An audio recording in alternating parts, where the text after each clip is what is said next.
Bom dia, presidente, ministra Rosa, ministro, doutora Raquel. Inicialmente, eu cumprimento todos os advogados que fizeram sustentações orais, cumprimentando também a advogada-geral da União, doutora Raquel.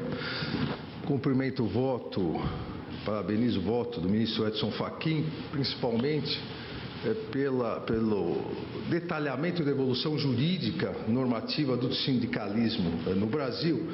E inicio, senhor presidente, dizendo que concordo com algumas premissas do voto de Sua Excelência, o ministro relator. Em primeiro lugar, que o atual regime, o regime sindical brasileiro, com algumas alterações, eu diria até com algumas evoluções, se manteve no modelo criado pelo Estado ditatorial, o Estado Novo, de 1937. E esse modelo, cujas algumas características ainda persistem, esse modelo foi direcionado para permitir o dirigismo estatal sobre a organização sindical.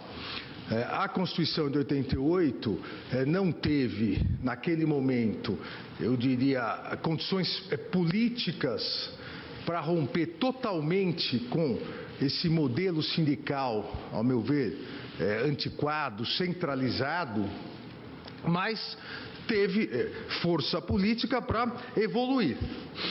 E evoluiu, e aqui talvez a principal divergência entre mim e o ministro relator, evoluiu para que o novo modelo sindical, com algumas ainda reminiscências do passado, principalmente a unicidade sindical, que foi uma forma do Estado Novo de permitir o controle estatal dos sindicatos, mas evoluiu para que o grande pilar de um modelo para o futuro do sindicalismo fosse a liberdade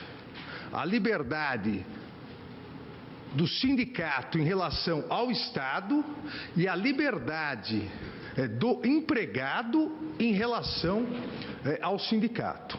Me parece que todas as previsões constitucionais, principalmente aquelas do artigo 8º, trouxeram e pretenderam permitir, ao longo da evolução constitucional, a partir de 88, um arejamento democrático no sentido de que não mais, apesar ainda desse modelo antigo, não mais o sindicato fosse atrelado e dependente do Estado, mas também trazendo uma ampla liberdade associativa do empregado em relação ao sindicato.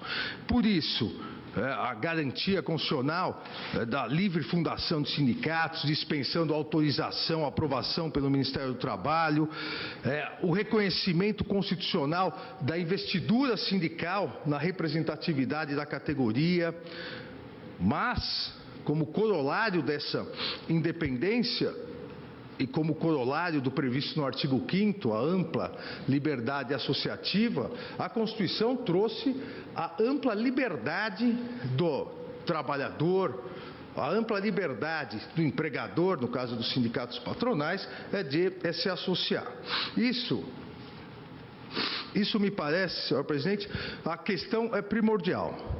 Diminuiu-se com a Constituição, não foi possível acabar, mas, ao meu ver, houve uma diminuição do tradicional sistema de cabresto de 2 níveis que foi instituído no Estado Novo. No primeiro nível, e esse não foi possível se encerrar, a unicidade sindical, a favorecer o controle estatal lá atrás, onde era mais fácil controlar um único sindicato numa única territorialidade, mas também diminuiu-se esse cabresto, a que me refiro de 2 níveis, no segundo nível, retirando a obrigatoriedade do trabalhador no caso, empregador nos patronais, e filiar-se ao sindicato que era, à época da criação do Estado Novo, controlado e dirigido pelo próprio Estado. O que a Constituição, ao meu ver, pretendeu foi marcar uma inflexão nesse modelo e, a partir da evolução de 88, permitir ao legislador ordinário evoluir nesse sentido, obviamente dependendo das condições políticas, culturais e sociais. O que a Constituição de 88 fez à época, na evolução, ao meu ver, foi o possível naquele momento histórico. Foi o possível, e se não encerrou uma estrutura sindical centralizadora, paternalista, deu, ao meu ver, um passo nesse sentido, estabelecendo normas imediatas e normas mediatas no sentido da possibilidade de ruptura dessa obrigatoriedade, dessa vinculação de dois níveis, Estado, sindicato, trabalhador, dando ampla primazia à liberdade sindical e a liberdade individual associativa. A liberdade foi, a meu ver, a grande conquista nesse novo sistema, nesse novo regime sindical da Constituição de 88. E previu essa liberdade sindical não só em virtude das várias referências a que fiz aqui, impossibilitando a interferência, a intervenção estatal dos sindicatos, mas também fortalecendo os sindicatos. Da tribuna, foi dito que os sindicatos não teriam como cumprir o seu ônus constitucional. Mas, na verdade, eu não vejo o que foi apontado como ônus constitucional como um verdadeiro ônus. Isso foi o grande fortalecimento dos sindicatos. Isso foi o que todo o sistema sindical pleiteou na Constituição de 88, essa possibilidade da defesa dos interesses coletivos, mesmo individuais da categoria, questões administrativas, judiciais, a obrigatoriedade de participação nas negociações coletivas. Junto com a liberdade sindical, veio esse fortalecimento na atuação sindical. O que se pretendia à época e o que se pretende, não só no Brasil, houve uma evolução, mesmo em alguns países que ainda tinham um centralismo maior, o que se pretendia com essas novas regras era conceder uma maior representatividade aos sindicatos e, consequentemente, uma maior legitimidade.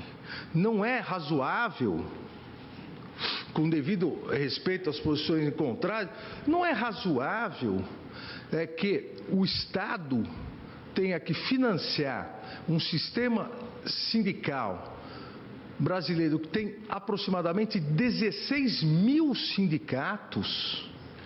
É algo absolutamente sem parâmetro de comparação no mundo.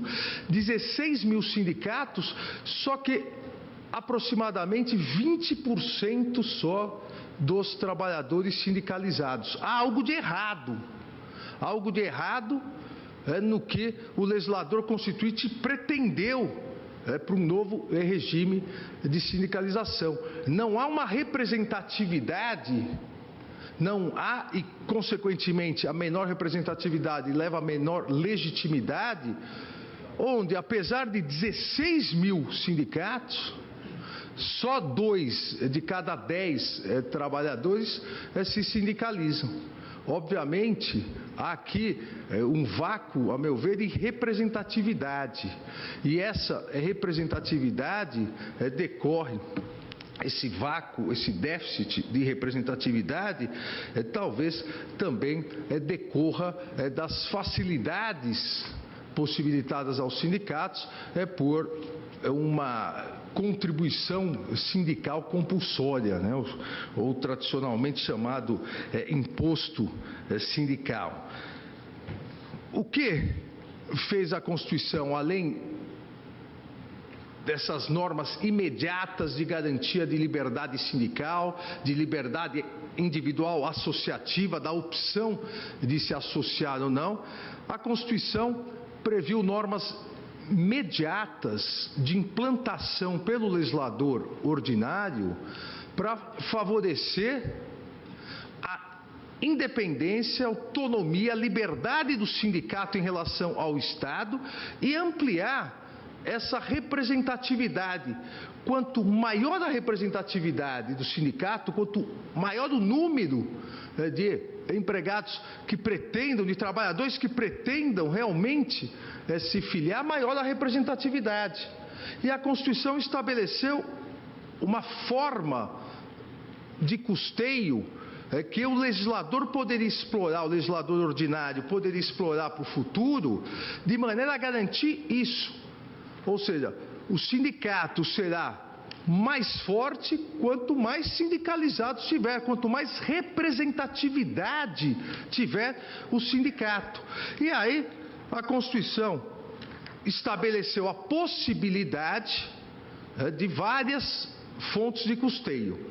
Mas, a meu ver, trouxe a principal fonte de custeio, a chamada contribuição associativa, como se dá em todas as demais formas de associação. Nós tivemos no Brasil, nesses 29 anos, quase 30 anos agora, de Constituição, nós tivemos um fortalecimento imenso das associações, do sistema associativo no Brasil, sendo que não há financiamento público às associações. Elas ganharam seu espaço, ganharam representatividade pela confiança e ampliação dos seus associados. Foi essa aposta, a meu ver, foi essa mesma aposta que o legislador constituinte fez aos sindicatos. Estabeleceu como fonte primária de custeio a contribuição associativa e continuou a permitir, a autorizar na forma da lei a chamada contribuição sindical, mas de maneira subsidiária. Basta ver que o próprio texto constitucional coloca no final a possibilidade do estabelecimento por lei dessa contribuição, mas dirigiu, observou a importância, dentro desse sistema de liberdade, a importância da contribuição associativa. Não há autonomia, não há a liberdade se os sindicatos continuarem, como vem, continuando a depender de uma contribuição estatal para a sobrevivência. Quanto mais independente economicamente, sem depender do dinheiro público, os sindicatos, mais fortes serão e mais representativos serão. A Constituição, então, estabeleceu essa norma. A Constituição, o legislador constituinte não constitucionalizou a contribuição sindical, não instituiu a contribuição sindical, não vedou também essa possibilidade. O que fez o texto constitucional foi, subsidiariamente, como fonte de custeio, permitir a existência dessa contribuição na forma da lei. Não por outros motivos, essa Corte, o próprio Supremo Tribunal Federal, entendeu, em virtude dessa redação constitucional, entendeu recepcionada a legislação anterior que instituía a contribuição sindical. Porque exatamente a Constituição não criou, não constitucionalizou, mas também não vedou. Deixou isso à discricionariedade política do Congresso Nacional, que durante quase 29 anos entendeu por bem manter. Mas, um ano atrás, o ano passado, no exercício, ao meu ver, de sua legítima opção política, o Congresso Nacional, com uma maioria, Congresso Nacional com 296 votos, 296 deputados federais e 50 senadores da República, o Congresso optou por alterar essa fonte subsidiária de custeio. O Congresso não extinguiu. E, a meu ver, pelo texto constitucional, nada impediria também a extinção dessa contribuição, porque a Constituição, ela diz que depende de lei, sua instituição ou sua alteração. O que fez o Congresso? E repito, ao meu ver, com devido respeito às posições em contrário, o Congresso mudou as suas características. Mudou tendo como vetor interpretativo, privilegiando o próprio sentido da alteração sindical da Constituição de 88, privilegiando a liberdade associativa. Se o empregado, o trabalhador, tem a opção de se filiar ao sindicato, ele também tem a opção, se não se filiar, de não recolher essa contribuição. Ou seja,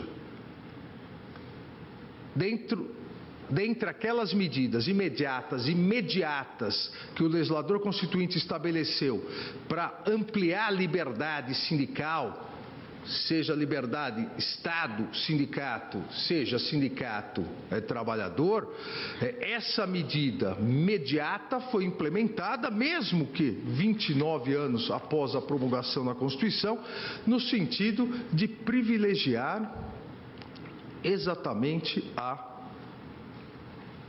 liberdade associativa.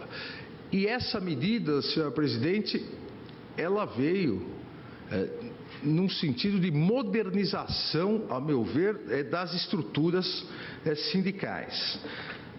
E não há aqui, e rapidamente depois, na ausência de inconstitucionalidade material, eu vou me referir a esses pontos, não há, a meu ver, é o que se falar em falta de razoabilidade, de proporcionalidade e mesmo de retrocesso, porque avançou no sentido das normas mais modernas do sindicalismo no mundo todo. Então, não seriam normas antigas aqui do tempo do Estado Novo que poderiam prejudicar a liberdade sindical. Então, aqui num primeiro ponto, me parece que o Congresso Nacional atuou dentro da sua legítima opção política deferida pela Constituição, pela norma constitucional, ao legislar e regulamentar uma fonte de custeio subsidiária, não a principal, que a Constituição trouxe como a contribuição associativa, uma fonte de custeio subsidiária, permitindo, e ainda dentro desse vetor interpretativo, que é o pilar do regime sindical de 88, a liberdade associativa. E assim o fez, a meu ver, sem incidir em nenhuma inconstitucionalidade, seja formal, seja material. Os autores apontam algumas inconstitucionalidades formais. Não me parece aqui que nenhuma delas exista. A primeira diz respeito ao artigo 146, inciso 3º, a linha A da Constituição. Com devido respeito, diversamente do alegado, e o ministro Luiz Fux ontem já se referiu a isso, o que o artigo 146 exige, inclusive o inciso 3º, é a edição de lei complementar para a organização e a integração do sistema tributário nacional. São normas de proteção a todo o sistema tributário nacional. Não há nenhuma previsão para lei complementar, instituição de lei complementar, para instituição, alteração, majoração, diminuição de contribuição ou contribuições de interesse de categorias profissionais ou econômicas. Até para garantir a maior celeridade, não vou ler o voto, mas essa casa tem inúmeros precedentes onde afirma que as contribuições sociais, intervenção econômica e de interesse de categorias profissionais ou econômicas, nos termos do artigo 149, podem ser criadas, alteradas por meio de lei ordinária. Não há essa exigência de lei complementar. Cito aqui um dos precedentes, recurso extraordinário 39.6266 e outros diversos precedentes nesse sentido. Não há, portanto, essa exigência de lei complementar. Da mesma forma, se coloca na inicial e nas demais iniciais que teria ocorrido desrespeito ao artigo 150, parágrafo 6º da Constituição, que exige que qualquer subsídio, isenção, redução de base de cálculo, concessão de crédito presumido, anistia ou remissão relativa a impostos, taxas ou contribuições só poderiam ser concedidos mediante leis específicas. Aqui também afasto essa inconstitucionalidade formal indicada por dois motivos. Primeiro, que o que ocorreu, a alteração desse modelo de compulsoriedade para facultatividade não se encaixa em nenhuma das hipóteses do parágrafo 6º. E mesmo que se encaixasse, aqui da tribuna várias vezes foi levantado, aqui o que pretende o parágrafo 6º do artigo 150 é impedir o contrabando legislativo, o jabuti, colocar algo na lei que nada guarda de relação com o próprio texto debatido nas comissões do Congresso, o texto votado, ou seja, de repente aparece uma surpresa. Mesmo que a alteração legislativa se referisse, o que, ao meu ver, não se refere a subsídio, isenção, redução de base de cálculo, aqui não ocorreu nenhuma surpresa. A lei votada, o dispositivo votado, o dispositivo discutido foi claramente no sentido de transformar o que era compulsório em facultativo. Não há nenhuma ausência de transparência, não se pegou ninguém de surpresa. Podemos concordar ou não com a alteração, mas que a alteração foi debatida pelo Congresso Nacional, o foi. Da mesma forma, não há, a meu ver, também com o devido respeito às posições de contrário, qualquer descumprimento ao artigo 113 do ADCT. O artigo 113 do ADCT não se aplica à presente hipótese. Não houve renúncia de receita que exigiria prévio estudo de impacto orçamentário, como é dito da tribuna e em algumas peças. Por uma simples questão. O Congresso Nacional, antes da emenda 95 de 2016, que estabeleceu a redação do artigo 113 do ADCT, o Congresso já havia, e permanece até hoje no artigo 14, parágrafo 1º da Lei de Responsabilidade Fiscal, já havia estipulado o conceito legal de renúncia de receita. Ou seja, há dentro do ordenamento jurídico brasileiro, no artigo 14, parágrafo 1º, o conceito normativo legal do que é renúncia de receita. O artigo 113 do ADCT se refere exatamente a essa renúncia de receita, do qual não se encaixa de maneira alguma a alteração legislativa impugnada. O que pretende, ou o que se pretende, ao dizer que essa alteração descumpriu o artigo 113, é de forma absolutamente aleatória e subjetiva se estabelecer um novo conceito de renúncia de receita diverso do conceito previsto na Lei de Responsabilidade Fiscal e aceita no nosso ordenamento jurídico como o conceito legal de renúncia de receita. Não bate.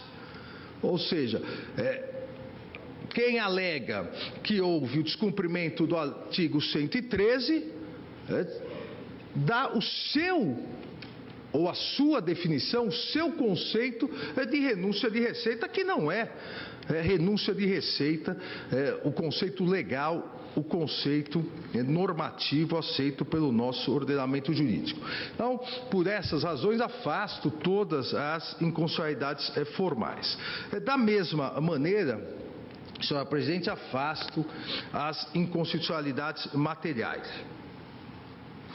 Não prosperam, meu ver, os argumentos de inconstitucionalidade material. A opção do legislador, a legítima opção do legislador, não ameaça a liberdade sindical, não ameaça a existência dos sindicatos. O modelo constitucional, a partir de 88, privilegiou como principal fonte de custeio, e não é uma única, são várias fontes de custeio, mas privilegiou como principal fonte de custeio a contribuição associativa. Subsidiariamente permitiu esse apoio estatal, ou seja, transformar o que era compulsório, o que era obrigatório em facultativo, ou essa fonte de custeio subsidiária, em nada vai, ao meu ver, afetar a liberdade sindical. Os sindicatos continuarão tendo outras fontes de custeio. E o próprio Supremo Tribunal Federal já analisou questão absolutamente semelhante na DI 2522, quando analisou a questão da contribuição anual à Ordem dos Advogados do Brasil, a OAB, dizendo exatamente, consta na ementa, a votação unânime do plenário, o texto hostilizado não consubstancia a violação à independência sindical, visto não ser expressivo de interferência ou intervenção da organização dos sindicatos. Não se sustenta o argumento de que o preceito impugnado retira do sindicato sua fonte essencial de custeio. A mesma hipótese absolutamente idêntica. O que ocorre, às vezes, é que há um costume nacional de se contar sempre com dinheiro público para se custear. Infelizmente, é uma tradição que precisamos romper, seja o nosso capitalismo, entre aspas, estatal, onde os grandes financiamentos, os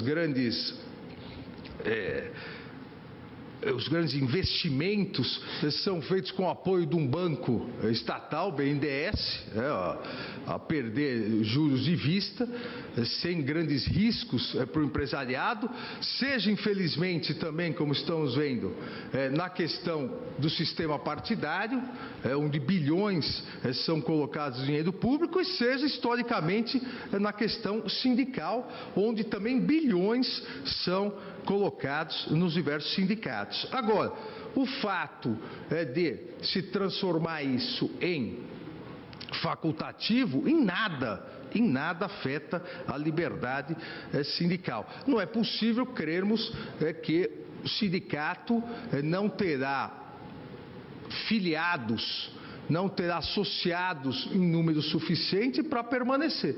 Se o sindicato não tem esses associados em número suficiente, isso demonstra uma grave falha de representatividade e legitimidade que ensejaria realmente uma rediscussão do modelo sindical brasileiro.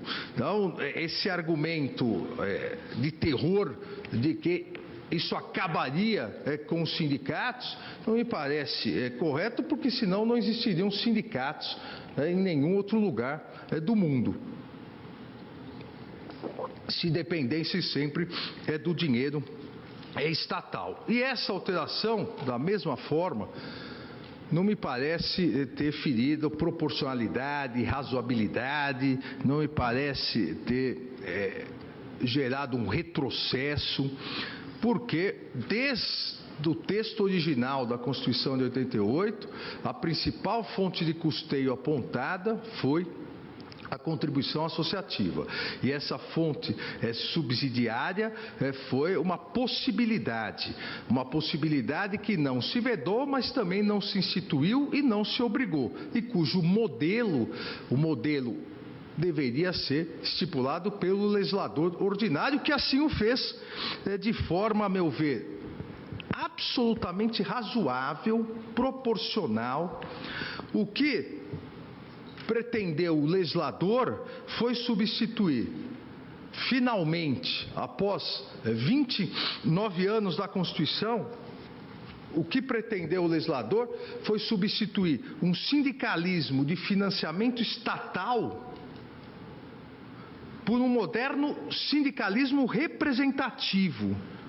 Ou seja, substituir o nosso tradicional paternalismo vicioso, ineficaz, que no Brasil corrói concorrência, afeta a própria competência e a eficácia sindical, substituir por um sindicalismo representativo, um sindicalismo que atraia os trabalhadores, um sindicalismo que possa ampliar não o número de sindicatos, como disse já mais de 16 mil, mas possa ampliar o número de trabalhadores sindicalizados, hoje só 20%, mas ampliar porque o próprio trabalhador procurará, ampliará porque demonstrará a importância da pessoa ser sindicalizada, a sua representatividade, a sua legitimidade.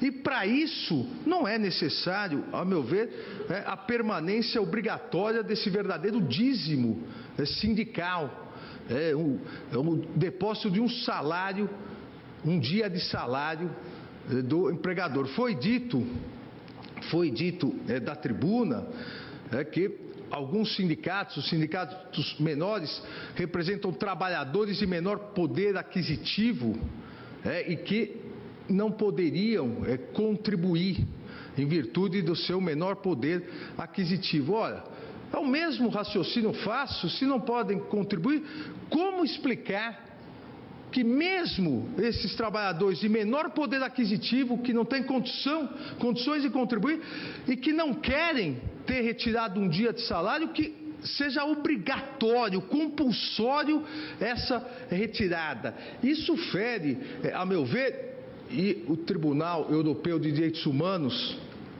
julgou um caso idêntico, isso fere, inclusive, o direito de propriedade. A pessoa não quer contribuir e compulsoriamente se retira um dia de salário, se retira um valor que é do seu patrimônio.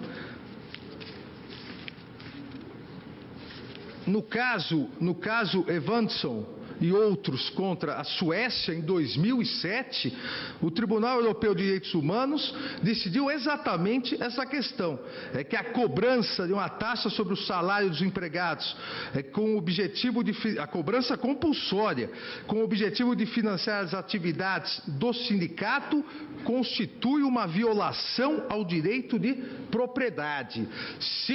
E disse o Tribunal Europeu de Direitos Humanos, se o trabalhador tem a liberdade de escolher se sindicalizar, se ele opta por não se sindicalizar, não é possível se invadir o seu patrimônio e se retirar um dia de salário.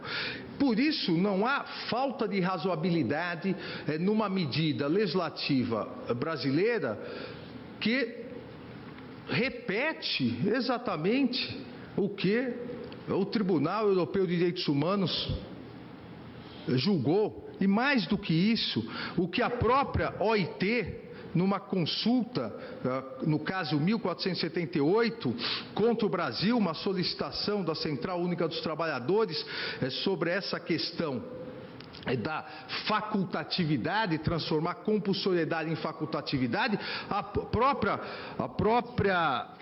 OIT, por seu Comitê de Liberdade Sindical, disse que o que fere a liberdade sindical é a compulsoriedade.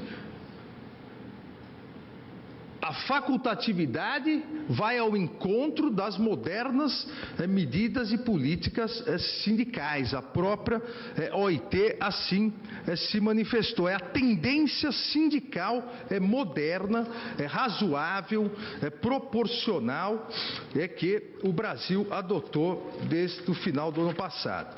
E, senhora presidente, além do tribunal, para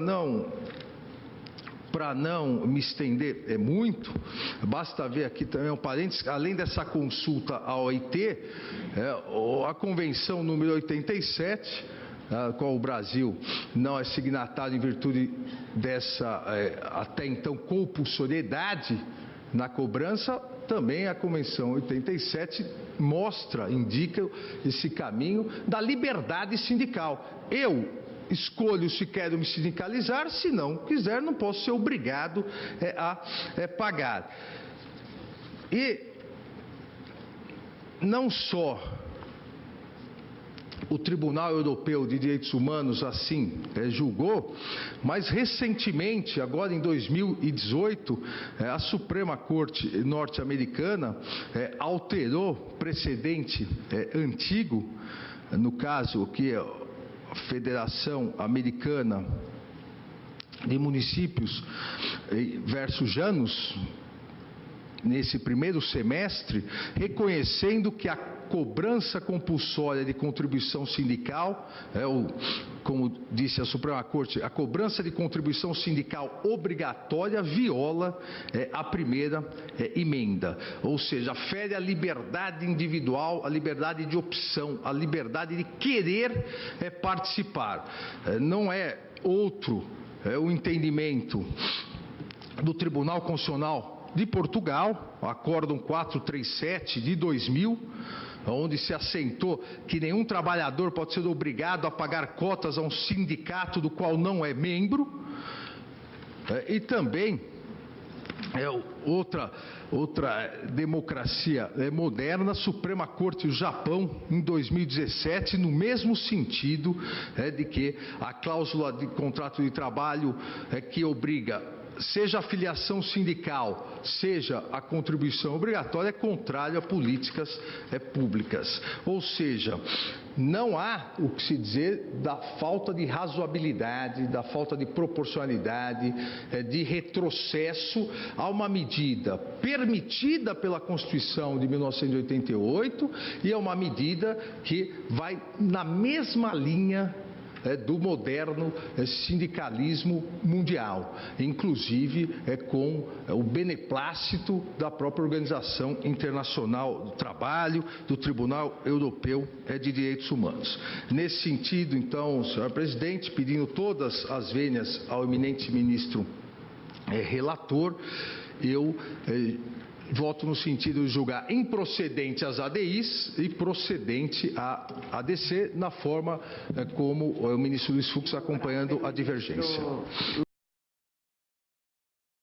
Luiz Fux, pois não, agradeço a Vossa Excelência e concedo a palavra ao eminente ministro Roberto Barroso. Senhor presidente, bom dia a todos.